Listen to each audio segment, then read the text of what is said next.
नमस्कार दोस्तों, आज भारत को तोड़ने की, यहाँ सांप्रदायिक दंगे भड़काने की, बहुसंख्यकों को जातियों में बांटकर उन्हें आपस में लड़वाकर उसका राजनीतिक लाभ उठाने की और देश को अराजकता के दलदल में धकेलकर अपने राजनीतिक स्वार्थ को साधने की कोशिशें बेधड़क खुलेआम चल रही हैं।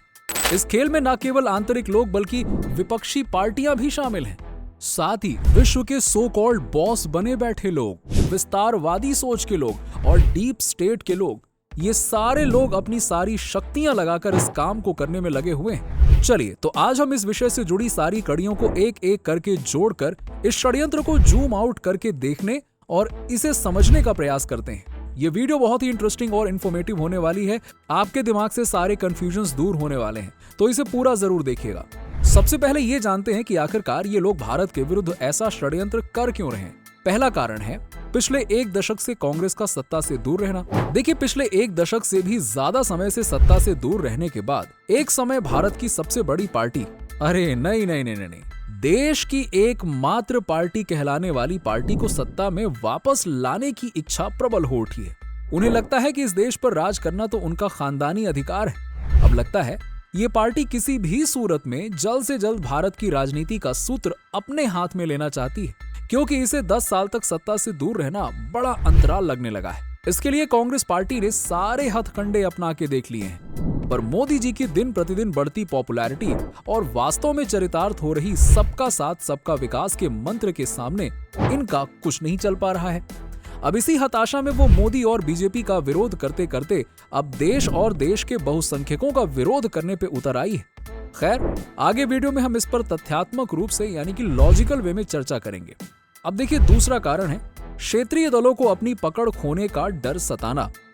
दूसरे कई क्षेत्रीय दलों के लिए सत्ता से दूर रहना और अपने भ्रष्टाचार व गुंडा राज से वंचित रहना उनके सांसों को फुला रहा है। इसीलिए वो भी तोड़ गठजोड़ की राजनीति करके किसी भी तरह से सत्ताधारी पार्टी को हटाकर खुद सत्ता में आना चाहती हैं। और तीसरा कारण है सरकार व जनता में बढ़ती नजदीकियां। तेजी से चल रहे विकास कार्यों के कारण लोगों में सरकार के प्रति बढ़ता विश्वास, सरकार के जन कल्याणकारी योजनाओं का लाभ सीधे गरीब, वंचित और पिछड़े आदिवासियों को मिलना व उनके जीवन में सुधार होना और दशकों से रुके हुए कामों को गति मिलना और निश्चित समय सीमा में उनका पूर्ण होना, पूरे विश्व में बढ़ती भारत की साख और धाक, ये सब विरोधियों को चुभता है। वो हर सुधार, हर नीति, हर अचीवमेंट में सिर्फ खामियां ही ढूंढते हैं। वो इसका सिर्फ विरोध ही नहीं करते, बल्कि इससे जुड़े लोगों से द्वेष करते हैं, मनमुटाव करते हैं। चौथा कारण है भारत की त्वरित प्रगति से ईर्ष्या। विश्व के कई देश भारत में हो रही प्रगति, विकास कार्य, वैश्विक मंदी में भी तेजी से बढ़ती भारत की अर्थव्यवस्था, अंतर्राष्ट्रीय मामलों में भारत की स्पष्टता व मुखरता, विश्व की अंतरिक्ष अनुसंधान क्षेत्र में बन रहे भारत के नित नए कीर्तिमान और हथियारों के क्षेत्र में बढ़ती भारत की आत्मनिर्भरता। इतना ही नहीं, भारत का आर्म्स इंपोर्टर से ग्लोबल एक्सपोर्टर बनना और बिना किसी डर व पक्षपात के भारत सरकार द्वारा देश हित में लिए जा रहे स्वतंत्र व निष्पक्ष निर्णय, ये सब सदियों से दुनिया के ठेकेदार बने बैठे पंचों की मंडली को अच्छा नहीं लग रहा है। वो इसे अपने अस्तित्व के लिए चुनौती मान रहे हैं। इस कारण से ये लोग भारत के मार्ग पर कांटे बिछाने में लगे हुए हैं। पांचवा कारण है भारत का गुट निरपेक्ष अर्थात न्यूट्रल रहना। अब देखिए, भारत रूस संबंधों में बढ़ती नजदीकियों से भी पश्चिमी देश परेशान है।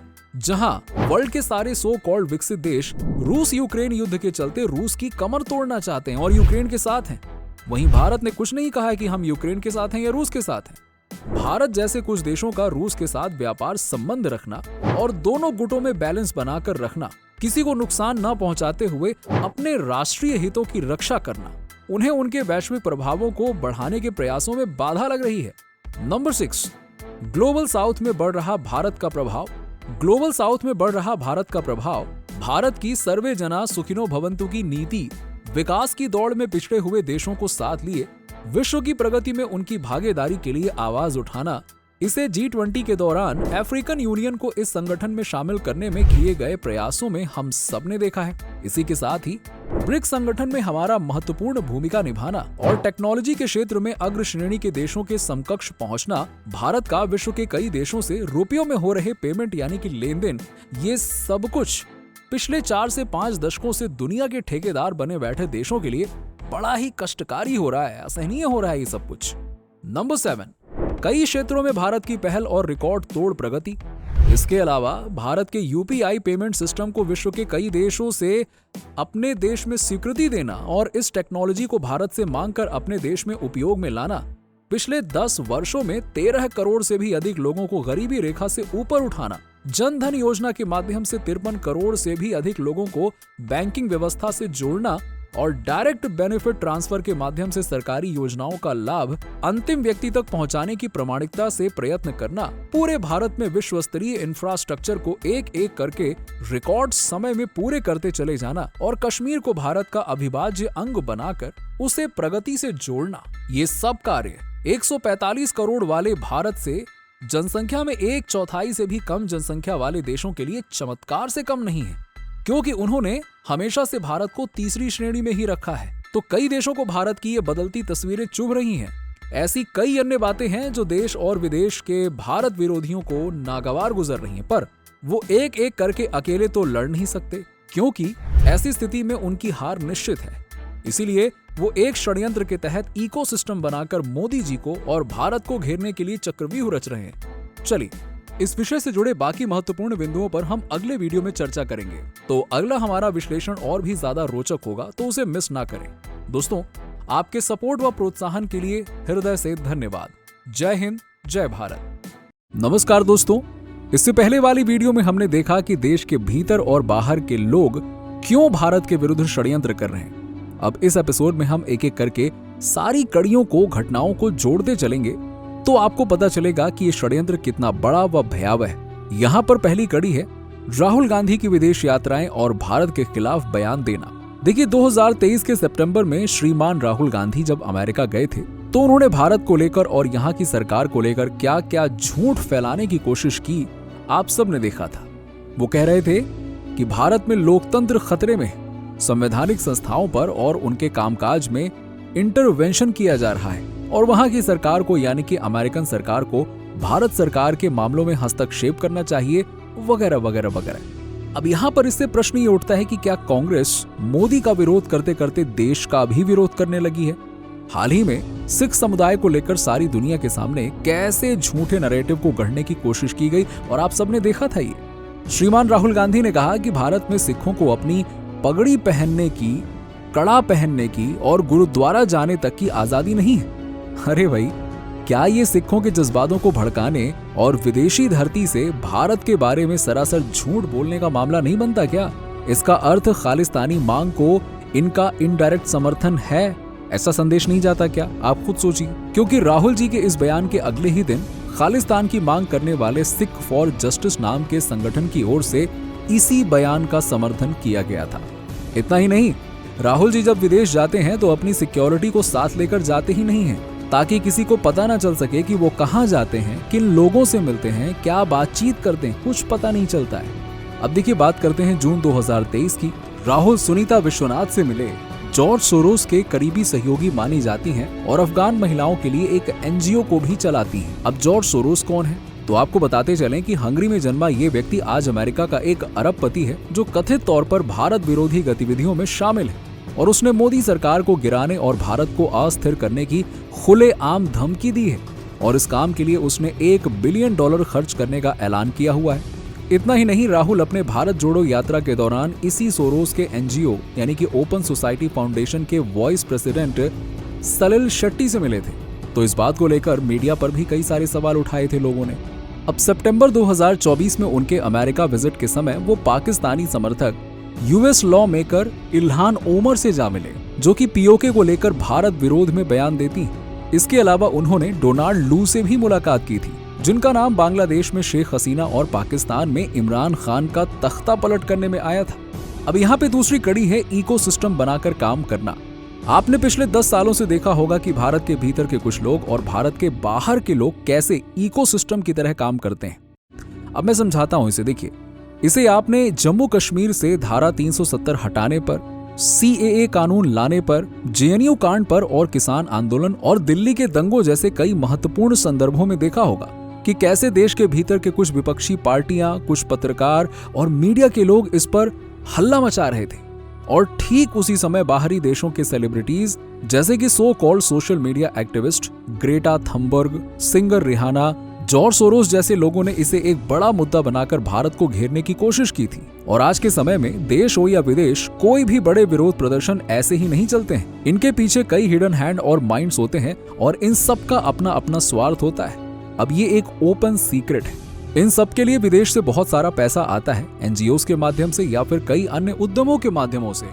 आईटी डिपार्टमेंट की छानबीन में ये शॉकिंग न्यूज पता चली है और इस पैसे से भारत को अस्थिर करने के लिए, डेवलपमेंट प्रोजेक्ट्स को रोकने के लिए और अन्य कई देश विरोधी कामों को चलाने के लिए उपयोग में लाया जा रहा है। जब इस फंड का हिस्सा सबको मिल जाता है, तब वो हर मुद्दे पर हंगामा करके सरकार को घेरने की, झुकाने की, विकास कार्यों को रोकने की, डराने की, देश व सरकार को बदनाम करने की या फिर तख्ता पलट करने की कोशिश करते हैं।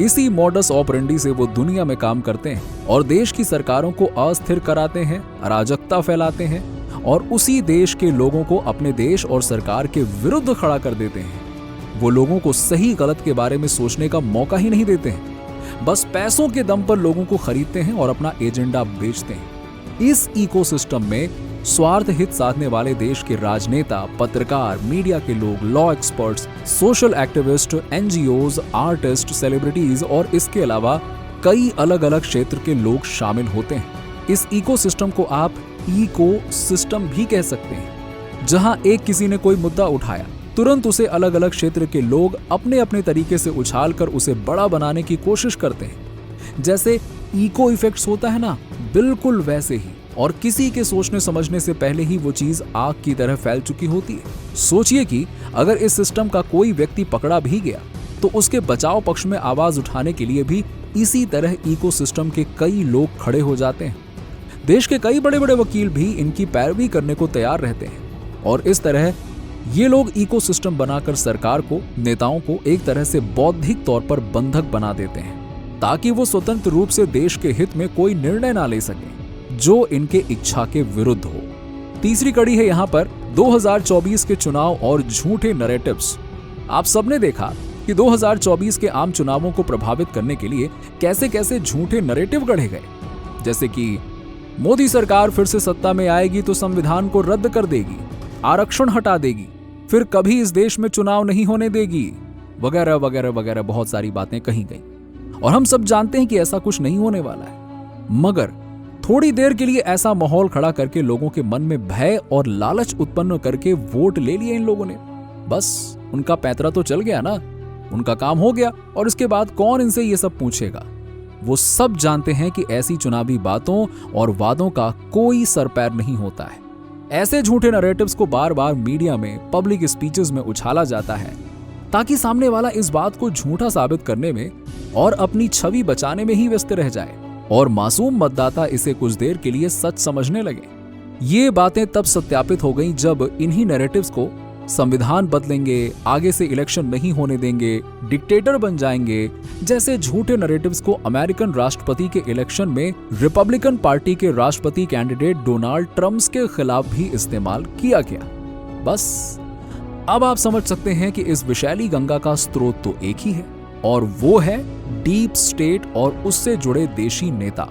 देश के नेता जो किसी भी सूरत में सिर्फ सत्ता चाहते हैं और ये बाहरी ताकतें एक कठपुतली सरकार चाहते हैं जो उनके इशारों पर नाचे और वो इस देश को बाजार बनाकर अपना माल बेचते रहे। चौथी कड़ी है लोगों को जातियों में बांटने की चाल। जब से बिहार के नीतीश कुमार सरकार ने 2023 अक्टूबर में जातीय जनगणना का रिपोर्ट पेश किया है, तब से कुछ दलों ने अपने स्वार्थ हित के लिए लोगों को जातियों में तोड़ने के लिए एक बड़ा हथियार बनाने की कोशिश की है।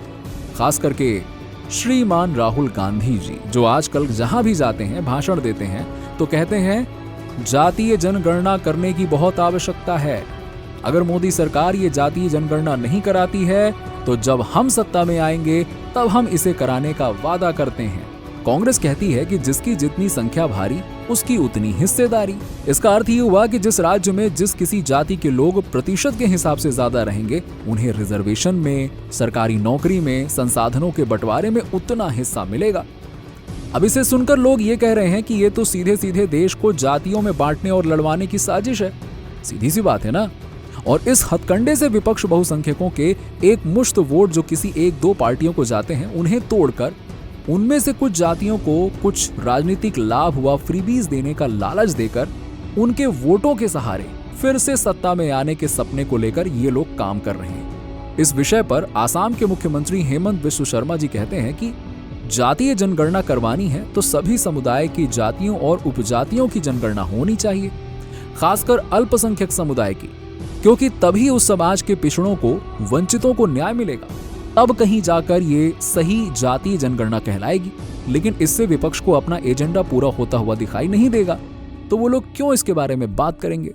तो इसी से आप समझ सकते हैं कि जातीय जनगणना के माध्यम से इन्हें समाज के गरीबों, वंचितों और पीड़ितों का कल्याण करना है कि बस उन्हें जातियों में लोगों को बांटना है, तोड़ना है। आप समझ सकते हैं। पांचवी कड़ी है हिंदुओं की भावनाओं के साथ खिलवाड़ करना।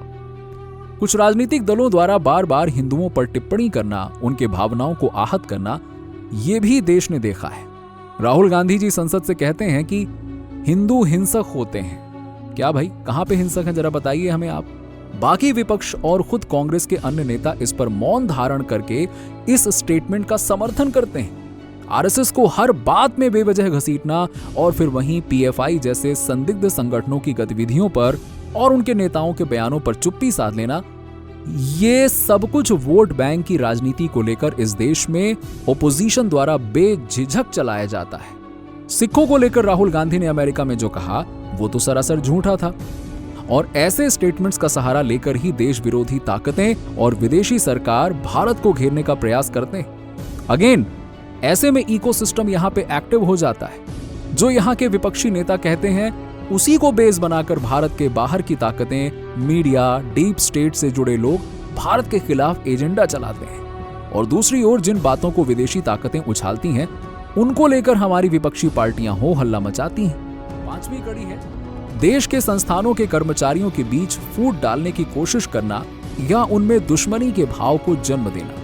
अग्निवीरों को लेकर विपक्ष द्वारा कैसे लोगों में सरकार व सेना के खिलाफ माहौल तैयार किया गया, ये तो आपने देखा है।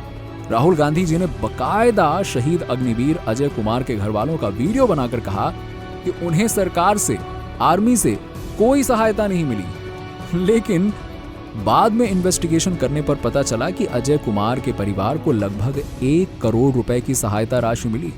यस, और रेलवे के लोको पायलट से मिलकर कैसे उनमें जाति की भावना को भड़काने की कोशिश की, आप ही देख लीजिए। इलेक्शन कमीशन पर भी हर चुनाव के बाद उंगली उठाई जाती है, या तो ईवीएम हैकिंग के मुद्दे को लेकर, या इलेक्शन कमीशन के बायस्ड होने को लेकर, या फिर चुनावी नतीजों को अप्रत्याशित कहकर।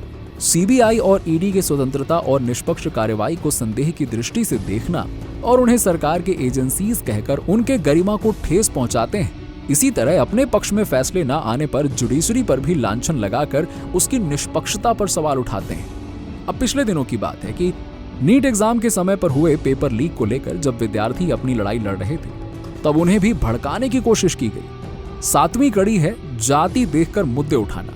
अब विपक्ष राज्य और जाति देखकर मुद्दे उठाती है, चाहे वो कितना भी बड़ा और संगीन मामला क्यों ना हो।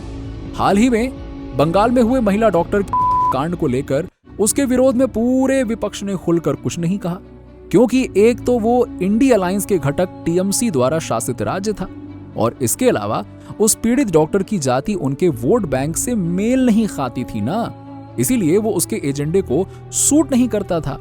हाल ही में गणपति पंडाल और गणपति व दुर्गा मूर्ति विसर्जन के समय हुए पत्थरबाजी और मारधाड़ पर भी विपक्ष ने चुप्पी साध ली, पर कुछ बोला भी तो तब जब इस हत्या में शामिल लोगों पर पुलिस ने कार्रवाई करके उन्हें पकड़ा तो उनके सहानुभूति में इनके मुंह से कुछ शब्द निकले। वहीं अगर मामला किसी अन्य दल के शासित राज्य का होता तो बस उसमें से किसी जाति विशेष से जुड़ा मुद्दा होता तो ये लोग तो उस मुद्दे को अंतरराष्ट्रीय स्तर तक उछालने में कोई कसर नहीं छोड़ते और उस जगह को पॉलिटिकल टूरिज्म का अड्डा बनाते हैं। इस भेदपूर्ण नीति का कारण तो आप जानते हैं, ये सिर्फ ना सरकार से, ना मोदी से, बहुसंख्यकों की एकजुटता से, बल्कि ये पूरे भारत से द्वेष कहलाता है। दोस्तों, इस वीडियो में आपने देखा कि कैसे देश विरोधी शक्तियां अपने स्वार्थ हित के लिए अपना पूरा जोर लगाकर देश को अस्थिर करने, जातियों में तोड़ने की और यहां अराजकता फैलाने की कोशिश कर रही हैं। अगर ये विश्लेषण आपको अच्छा लगा हो तो इसे लाइक करें और अपने सर्कल में इसे अवश्य शेयर करें। इस श्रृंखला के अगले वीडियो में इस षड्यंत्र से जुड़े और कई बिंदुओं पर विस्तृत रूप से चर्चा करेंगे। अगले वीडियो को, जो कि इस सीरीज की अंतिम कड़ी होगी, उसे मिस मत कीजिएगा।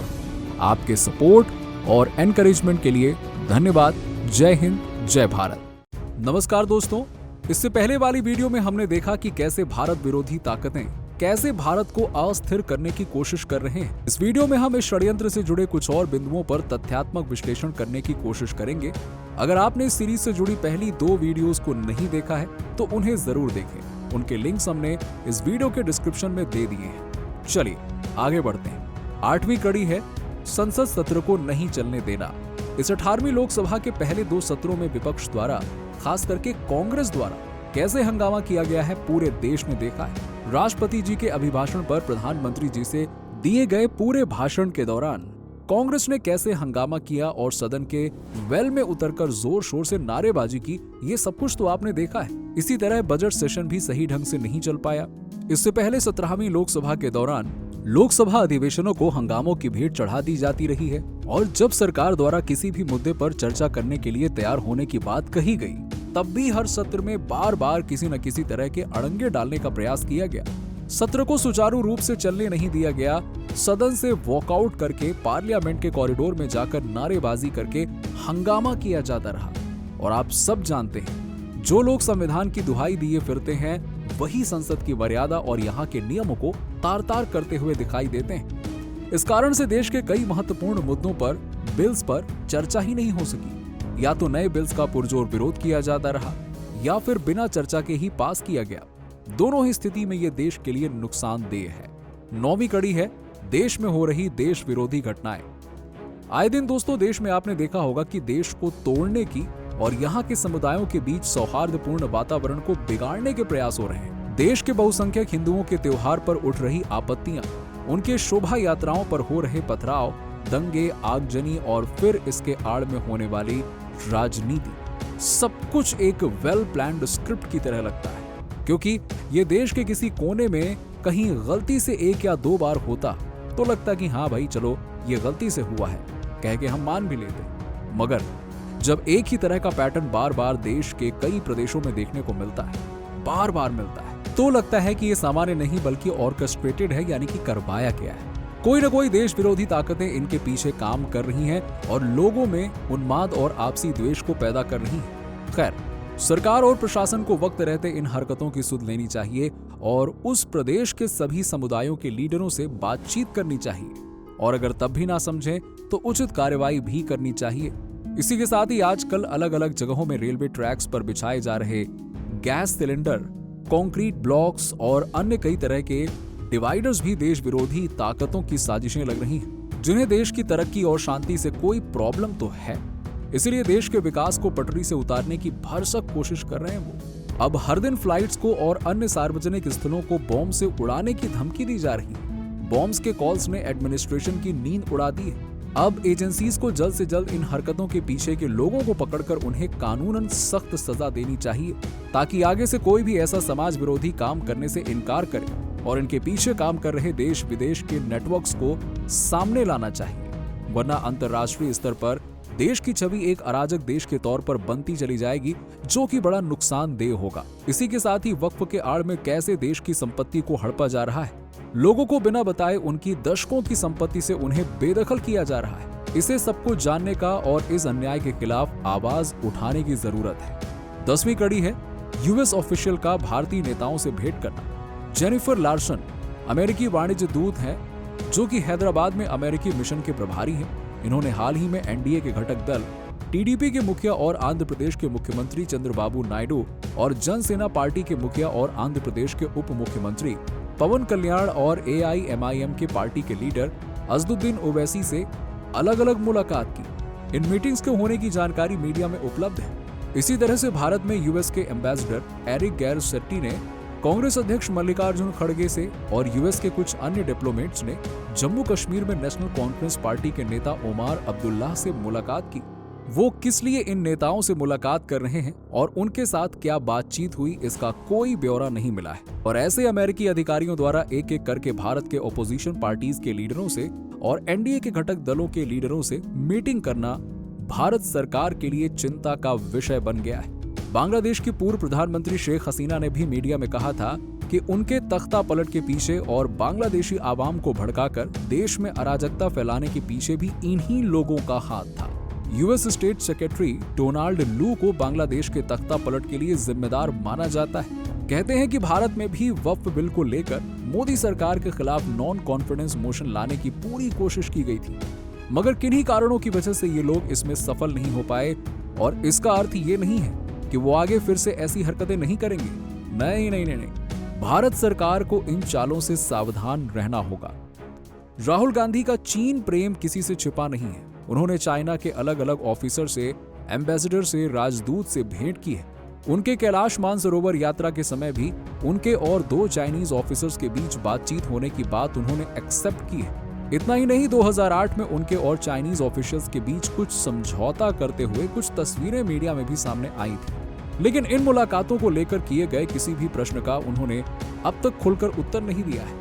कई बार वो चीन को लेकर, एलएसी पर बढ़ रहे तनाव को लेकर भारत सरकार पर सवाल उठाते हैं, लेकिन कभी भी वो ना तो भारत सरकार के रुख का पक्ष लेते हैं और ना ही चीन से सवाल करते हैं। बदले में मौका मिलने पर भारत की तुलना चीन से करके उसकी तारीफ करते हैं। अब तो इस रिश्ते को लेकर लोगों के मन में कई सवाल उठते हैं। 11वीं कड़ी है भारत कनाडा अमेरिका का मामला। जब से टेररिस्ट हरदीप सिंह निज्जर की हत्या को लेकर भारत और कनाडा के बीच तनातनी बढ़ी है, तब से अमेरिका इस मामले को लेकर भारत को कटघरे में खड़ा करने की कोशिश कर रहा है और भारत को परेशान कर रहा है। पहले तो इसने क्वाड लीडर समिट से पहले आतंकी पन्नून के कहने पर यूएस के कोर्ट से भारत के एनएसए अजीत डोवाल और रॉ के पूर्व चीफ को समन भेज दिया था। इसके बाद रूस में आयोजित ब्रिक्स समिट से पहले खालिस्तानी अलगाववादी गुरपतवंत सिंह पन्नून की हत्या की नाकाम साजिशों में शामिल होने के मामले में भारत के पूर्व रॉ अधिकारी विकास यादव की एफबीआई ने वांटेड पोस्टर्स जारी किए हैं। इस मामले में भी विपक्षियों ने इसे एक मौके के रूप में ही देखा और भारत के विरुद्ध ही उंगली उठाने लगे, और इसी को इकोसिस्टम कहते हैं। ग्लोबल साउथ में भारत की बढ़ती ताकत, भारत रूस संबंधों की बढ़ती गहराई और विश्व में ब्रिक्स संगठन की बढ़ती ताकत, इन सबके चलते अमेरिका को दुनिया में अपनी पकड़ को खोने का डर सता रहा है। इसीलिए वो किसी न किसी बहाने भारत के विकास मार्ग पर अड़ंगे डालता जा रहा है। खैर, पन्नून अमेरिका में अमेरिकी सरकार के शय में बैठकर इंडियन एयरलाइंस के विमानों को ब्लास्ट कराने की धमकी दे रहा है। अमित शाह और अन्य कई नेताओं को मारने की प्लानिंग कर रहा है। भारत में अलगाववादी एजेंडा चलाने की फिराक में बैठा है। क्या ये अमेरिका को नहीं दिखाई दे रहा है? नहीं नहीं, सब दिख रहा है उसे। लेकिन उसे तो बस अपने नागरिकों की सुरक्षा करनी है, चाहे वो दूसरे देश का मोस्ट वांटेड आतंकी ही क्यों ना हो। अब बात यह है कि अमेरिका को लग रहा है कि पन्नून के केस के जरिए उसे भारत पर प्रेशर डालने का बैठे बिठाए एक मौका मिल गया है, क्योंकि आप अमेरिका का चरित्र निकाल कर देखेंगे तो कहीं जाकर पता चलेगा कि वो दूसरे देशों को अशांति और अराजकता के दलदल में धकेलकर खुद अपनी सुप्रीमेसी को बनाए रखता है। वैसे हर क्षेत्र में बढ़ते भारत को रोकना उसे मुश्किल हो रहा था। 12वीं कड़ी है तेजी से बढ़ रही भारत की अर्थव्यवस्था को तोड़ने की साजिश। जो लोग वैश्विक मंदी में भी तेजी से बढ़ती भारत की अर्थव्यवस्था को देखते हैं, उन्हें एक बात कंफर्म हुई है कि अगर भारत को तोड़ना है तो भारत की बढ़ती इकोनॉमी को रोकना होगा, और इकोनॉमी को रोकना है तो भारत के स्टॉक मार्केट की रफ्तार को रोकना है, और इसके रफ्तार को रोकना है तो उसे गिराना होगा। सीधी सी बात है, निवेशकों के विश्वास को तोड़ना होगा। और अब इसी उद्देश्य से American short selling company Hindenburg research ने जनवरी 2023 में भारत के अडानी ग्रुप के विरुद्ध एक रिपोर्ट पब्लिश की। इस रिपोर्ट के जरिए उन्होंने अडानी समूह पर वित्तीय मिसकंडक्ट और स्टॉक हेराफेरी करने के आरोप लगाए, जिसके परिणाम स्वरूप मार्केट कैपिटलाइजेशन में $86 बिलियन की भारी हानि हुई। दरअसल बात यह है दोस्तों कि सितंबर 2023 तक अडानी का नेटवर्थ $150 बिलियन से भी अधिक हो गया था, और गौतम अडानी विश्व के दूसरे नंबर के सबसे धनी व्यक्ति बन गए थे। अगर वो इसी रफ्तार से आगे बढ़ते तो और कुछ महीने में वो इलॉन मस्क को पछाड़कर वर्ल्ड्स नंबर 1 रिचेस्ट व्यक्ति बन जाते। तो ये अमेरिका को और वहां के डीप स्टेट के लोगों को बिल्कुल नागवार गुजरा। कोई गैर अमेरिकन व्यक्ति वर्ल्ड्स मोस्ट रिचेस्ट व्यक्ति बन जाए, ये तो उन्हें अपमानजनक लगने लगा। तो उन्होंने इस झूठे रिपोर्ट के जरिए भारत के स्टॉक मार्केट को और अडानी समूह दोनों को टारगेट किया।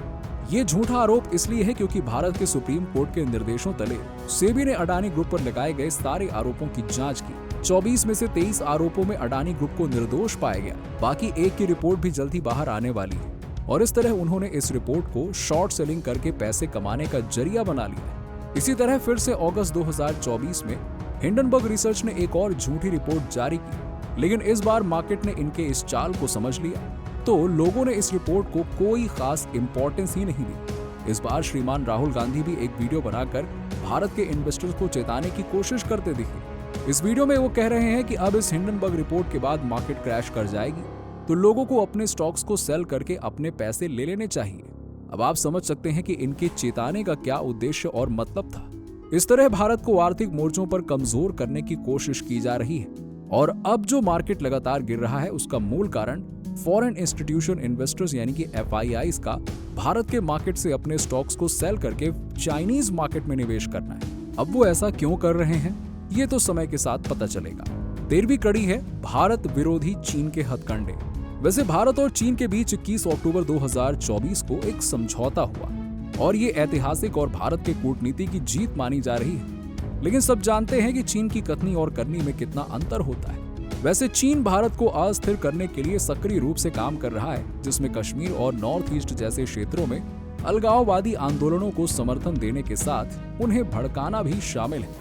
इससे वहां का सामाजिक तनाव बढ़ता जा रहा है और राष्ट्रीय एकता कमजोर होती जा रही है। पिछले कुछ सालों में सीमा पर जो बार बार झड़पें हो रही थी, उस कारण से भारत ने चीन से जो भारत में पैसा निवेश किया जा रहा था उसकी जांच की।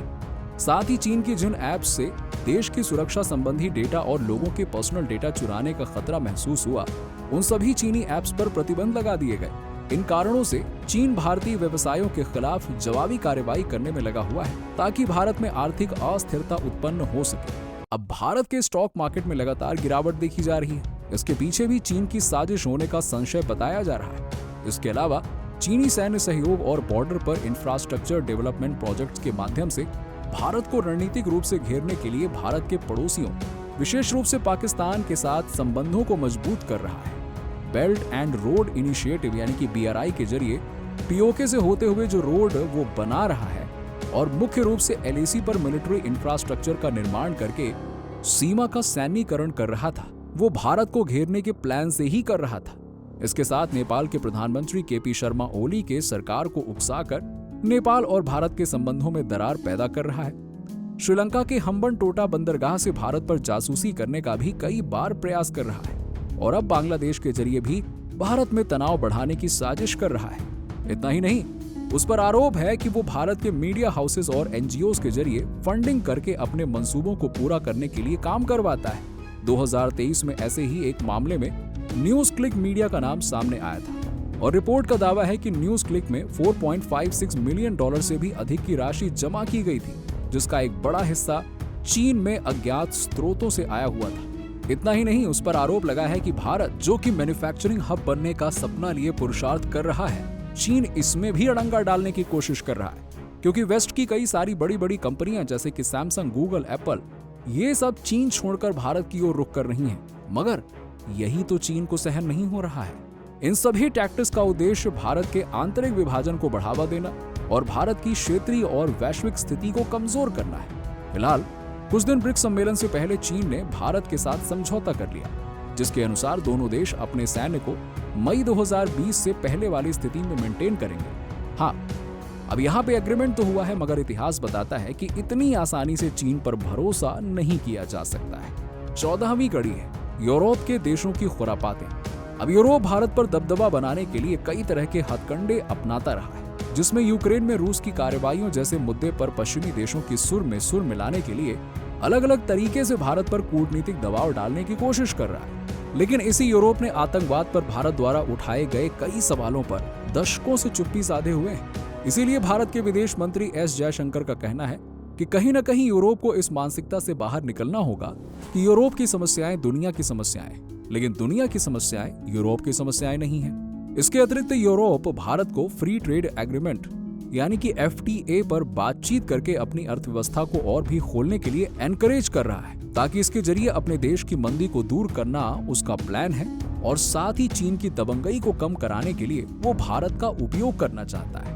तो देखा दोस्तों आपने कैसे अलग अलग देश और अलग अलग लोग चक्रव्यूह बनाकर बढ़ते भारत को रोकने के लिए या फिर उसे अलग अलग मुद्दों पर टुकड़ों में बांटने के लिए घात लगाए बैठे हैं। परिस्थिति बहुत नाजुक है, मगर वो जानते नहीं कि मोदी जी अभिमन्यु नहीं बल्कि अर्जुन है। अर्जुन है वो जो इस चक्रव्यूह को भेदना बखूबी जानते हैं।